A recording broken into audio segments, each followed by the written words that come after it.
से जो उनके पिता थे टीचर थे, परिवार बड़ा था, सैलरी कम थी पिता की, 5 भाई बहन जिसमें तीसरे नंबर पे आते थे, फाइनेंशियल कंडीशन खराब थी, शुरुआत से ही बिजनेस में तेल भजिया बेचने में लग गए थे। लेकिन साथ साथ इनके अंदर भारत को आगे बढ़ाने की जो भावना थी वो तब पता चली जब 1947 में भारत आजाद हुआ।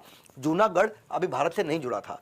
15 अगस्त को जूनागढ़ भारत का हिस्सा नहीं था, नवंबर में जाकर के बना, पर सरदार पटेल के इतने बड़े फैन 15 अगस्त को झंडा फहरा दिया।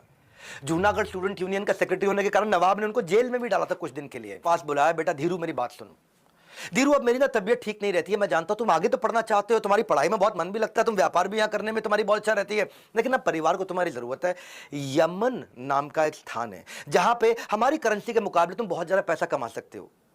अभी धीरू भाई 17 साल के थे, इन्होंने उनको कन्विंस कर लिया कि तुम यहां से चले जाओ, अपने बड़े भाई के साथ चले जाओ, बड़े भाई तुम्हारी वहां नौकरी लगवा देंगे। और बड़े भाई इनके थे रमणीक लाल।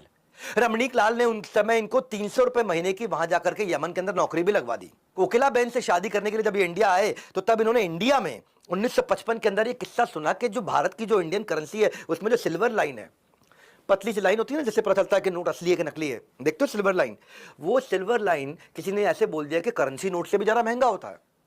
धीरू भाई को गजब आइडिया आया।